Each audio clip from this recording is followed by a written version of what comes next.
College, financial aid, where do we begin? I'm Darren Rose, and today we're going to discuss some tips, some myths, and most importantly, answer that important question, where do you begin with all of this?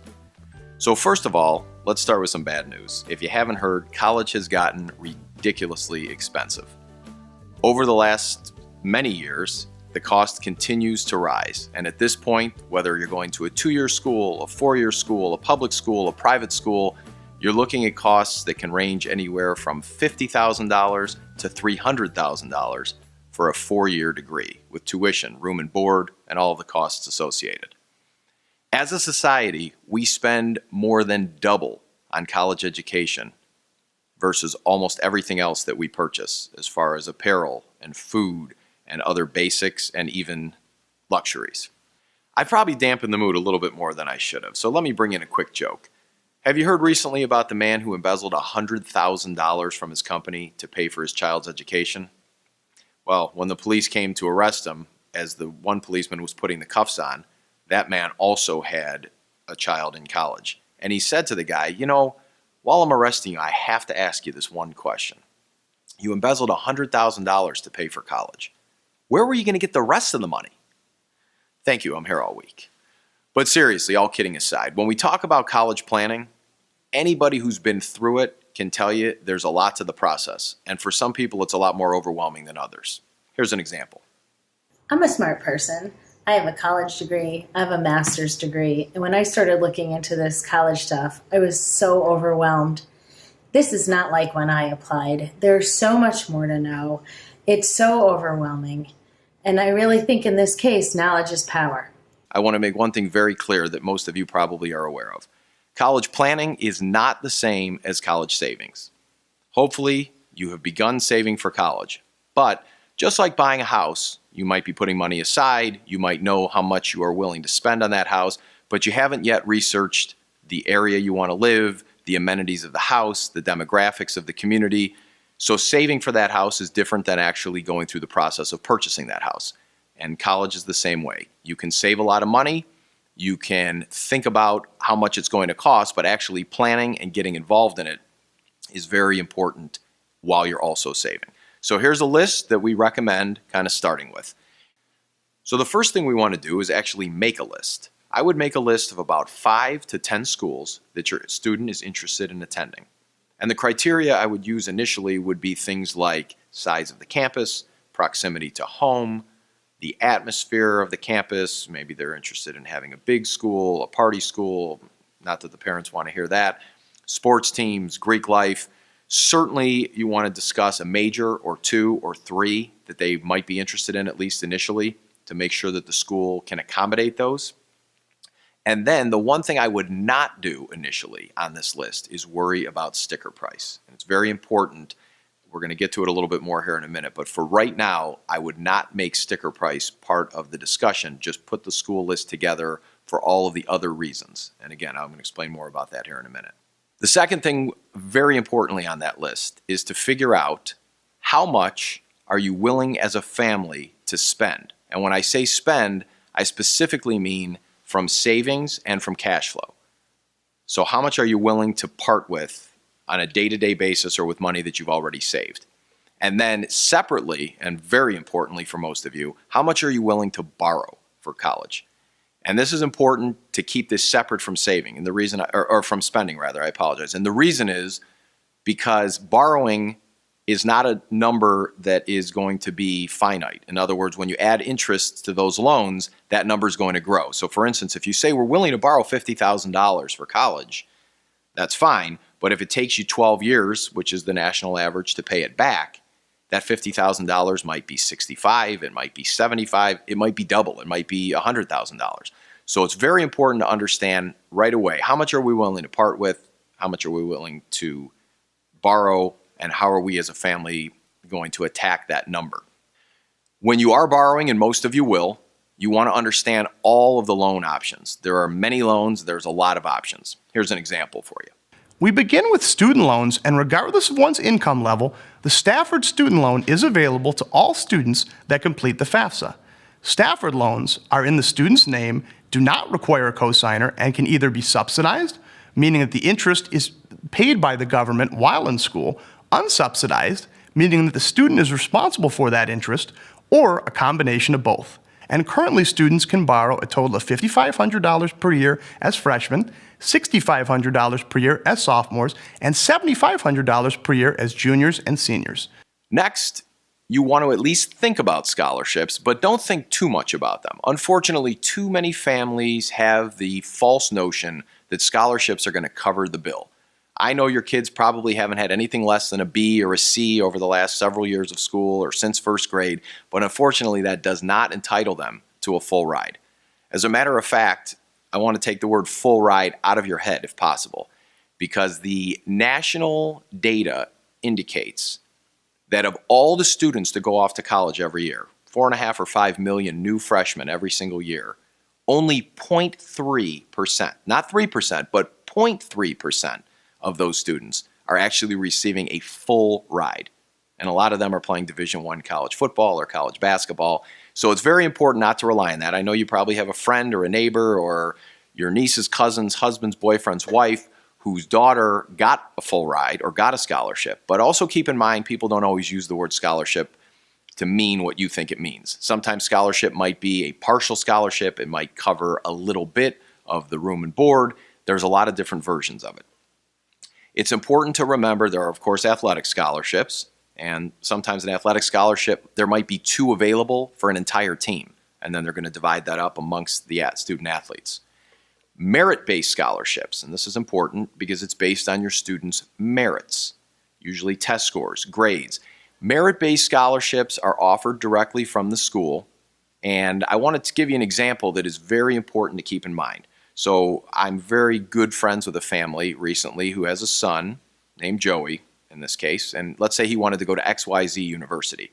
So Joey knew that there was a program there he really wanted to get into, and he knew to get into the program he would need a 27 on his ACT.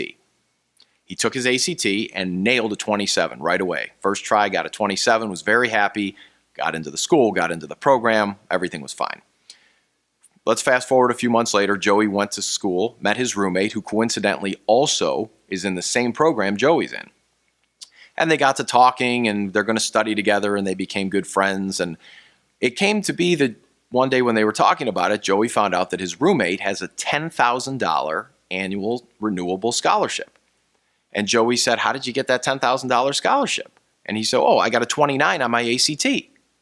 Well, Joey said, "You got a 29 on your ACT?" And he said, "Yeah, my second try, I got a 29, and I got $10,000 merit-based scholarship." The lesson here is Joey only took that once. And the reality is, had he taken that ACT test again with a little bit of studying or maybe just with a better night's sleep, that second test or third test could have easily yielded a 29, also given Joey the $10,000 scholarship. And times 4 years, that's a $40,000 mistake that Joey and his family made by not pursuing that second ACT, or perhaps not even knowing that they could or should. So merit-based scholarships based on the merits, and then the all-important and all-popular need-based scholarship and need-based money. And we want to discuss, how do we get need-based money? So I'm going to start with one of several acronyms that I'm going to give you. And the first thing we're going to need to do is fill out the FAFSA, the FAFSA, free application for federal student aid. You will fill the FAFSA out in October of your student's senior year. That's new. Forever, you would start filling out the FAFSA in January of the senior year. So now with the rule change, it's October. And that's good news and it's bad news. So the bad news first. The bad news is you get back to school, you start thinking about college and the applications and the whole process, and bam, right in the middle of the whole thing, it's time to get into the FAFSA. Where before, you had till January, you were able to put it off a little bit. The good news is there was a lot of stress and anxiety associated with doing it in January and estimating how the year finished up with income and with all of your tax numbers. The rule changed now in October, you're using the prior year taxes prior to October. So in the old way was January, you used the year that just ended a couple days ago. The new way is October, and you're using the actual taxes, not the estimates, from the whole year before. So what it turns out to be is 2 years prior to your student's freshman year of college, that income. And it makes things a lot easier as far as actually creating the numbers and estimating the numbers. But again, it's all going to start very quickly as soon as the school year begins. So most money, and especially with the schools and the money that you're going after from a need-based perspective, is very often first come, first served. So you really want to get these things done prior probably to Halloween. I would say if you get all the way to Halloween and you haven't done them yet, you're starting to get a little bit late, and that's a trick, not a treat. Many of you will have students looking at or attending schools that also require the CSS profile forms. Okay, CSS profile, this is the College Scholarship Service. These are, if the FAFSA forms are a financial aid microscope, the CSS profile forms are 100 times more powerful microscope. That's the way I think about it. So in this case, couple differences, couple examples. The CSS profile form versus the FAFSA. The FAFSA will not ask about your home equity on your primary residence. The CSS profile does, and you're going to want to know how much your home is worth and how to evaluate that the best possible way. So home equity is a big difference. Another very, very important difference on this. 60% of you, by national stats, almost 60% of you, are watching this video, and your student, the biological parents are not married. That being said, on the FAFSA, they are only asking for the custodial parents' numbers, the custodial parents' household. The CSS profile typically is also going to require information on the non-custodial. So it's very important to keep those things in mind. When you're divorced, when you're self-employed, when you own a business, there are a lot of different questions, a lot of different forms. Many schools have their own institutional supplements and forms. It's a ton of questions. It's a high-powered microscope. There's a lot to this whole process. But again, all of this financial aid paperwork is the engine in the process. Additionally, this financial aid paperwork comes with a lot of deadlines. So as we said, FAFSA is going to start October of the senior year. CSS profile starts usually as early as October. Some schools have deadlines as early as November, December. It depends if your student is going to apply early. Sometimes kids apply with early decision or early action. And while we're on the subject, let's talk about real quickly that early decision is a binding decision. If you decide to apply early and you're accepted into the school, that's binding. Early action is applying early and just kind of getting your place in line, indicating to the school you're very interested in going there, but it's not quite the same binding commitment as the early decision. But all the different forms, all the different financial aid process are going to have various deadlines, and it's important, so important, to measure your timelines, to make sure you're aware of your deadlines, and to stay on track, because missing a deadline could obviously create a loss of opportunity to get money. Now, what this paperwork is going to do is create another very important acronym, EFC, your expected family contribution. When you fill out the FAFSA, you're going to get a number back from them that says your EFC is X, and EFC is your expected family contribution. Now, there's a lot of myths in the process. Let me address one real quickly here. One of which is the EFC says it's your expected contribution. So people very often walk away saying, okay, we're expected to pay this much money. And that's not really true. What it's really doing is kind of creating a deductible. So let's say, for instance, your EFC is $9,000. It doesn't mean they're expecting you to pay $9,000. It means they're expecting you can afford at least $9,000. Okay, and that is very important because the EFC is usually a number a lot higher than you're comfortable with anyway, but you also don't want to go away and decide that it's only that number that you're going to need to come up with. The formula then that's going to be used is the total cost of attendance. So the TCOA of that school. And I say total cost, I'm talking about tuition, room and board, books, miscellaneous fees, etc., minus the EFC equals your need. So let's say the total cost of attendance at the school that your student is attending is $25,000 all in per year. And let's say your EFC is $9,000 per year. So you're going to take $25,000 minus the 9 equals $16,000. That $16,000 is your need. If the school that you're going to could meet 50% of your need, that means they would give you $8,000, 50% of the $16,000 need. The other 50% is unmet need. It's needs that they did not meet, which is $8,000 as well, right? So half of 16,000. 8 is your need that's met. 8 is your not met need, your need that's not being met. You now need to take that unmet need of $8,000 and add it to the $9,000 EFC for a total of $17,000. So even though you were expected to be able to pay 9, you're actually going to need to pay 17 or you're not going to be able to go to the school. It's also important to understand on that $8,000 of need being met, how are they meeting it?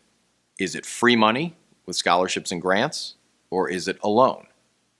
And so every school is going to have a different percentage they can or will meet, and every school is going to potentially go about it a different way as far as how they meet your needs. There's gift money, again, scholarships and grants, and then there's what we call self-help money, which would be loans or work study, something that you need to either repay or work off. The Pell Grant is the most commonly sought after money.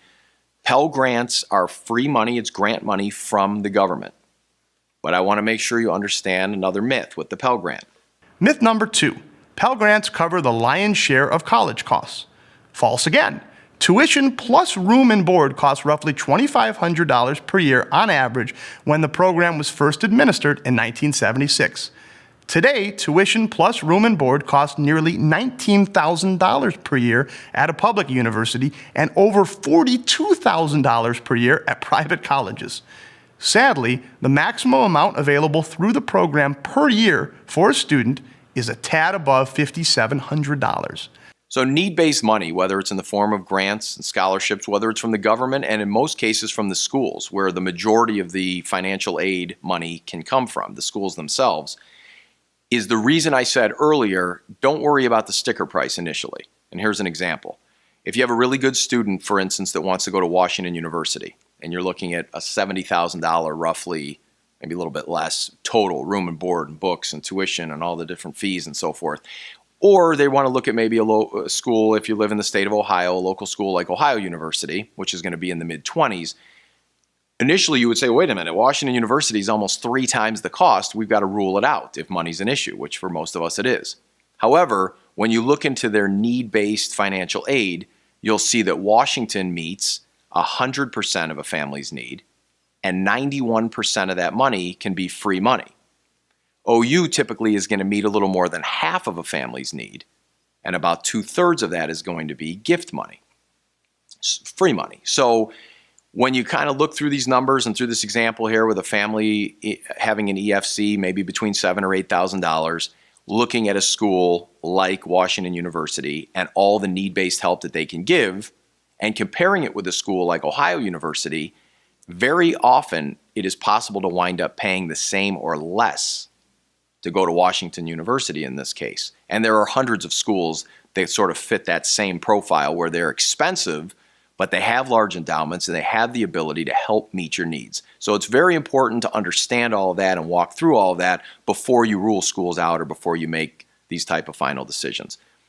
Options are a terrific thing to have. So you want to make sure you do the FAFSA forms, you do all the financial aid paperwork. One of the most common myths is, you know what, we make too much money, we're not going to waste time. Our neighbors did it, they didn't get any money. Or my sister did it and her kids didn't get any grant money. That doesn't mean that's your situation. And even if you make too much to get a Pell Grant, even if you make too much to go get free money from a certain school, it might just simply be that the government loans are a great option and you want to be able to get those. But again, the engine in the whole financial aid process are these financial aid forms. And if you don't fire up the engine, you can't drive the financial aid vehicle, to take the analogy a little too far. And I encourage you to make sure you have all the options open.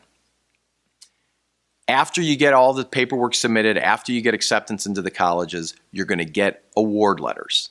And these award letters are going to break down how much money the school is willing to give you and in what form and for how long, etc. So it's very important to review those, understand those, and most importantly, know that you can be under awarded.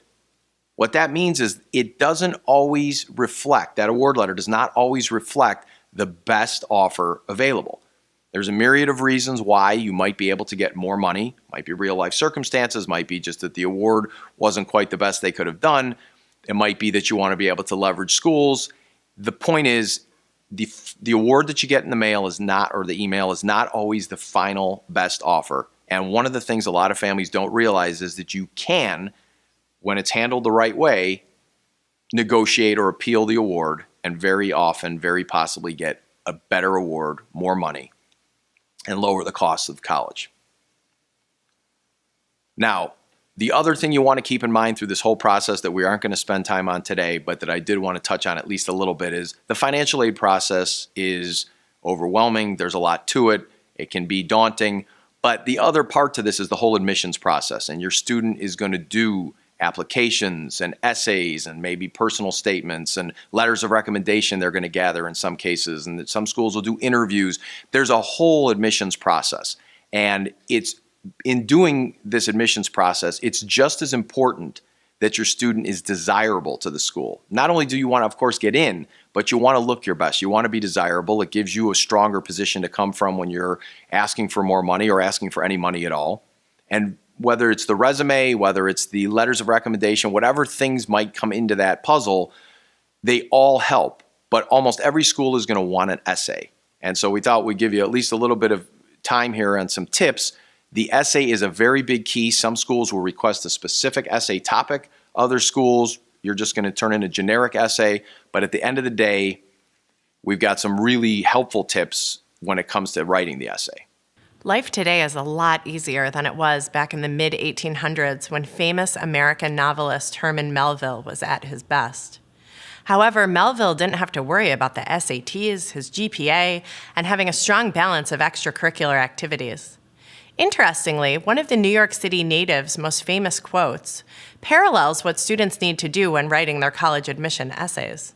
Melville said, "It is better to fail in originality than to succeed in imitation." How about that for wisdom? Melville reminds students here that the best essays aren't like the norm. They come from thinking outside the box. Here are 3 other tips to consider in the brainstorming, drafting, and final stage of the writing process.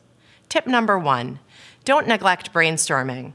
Brainstorming is essential to flesh out one's thoughts and also saves time in the long run.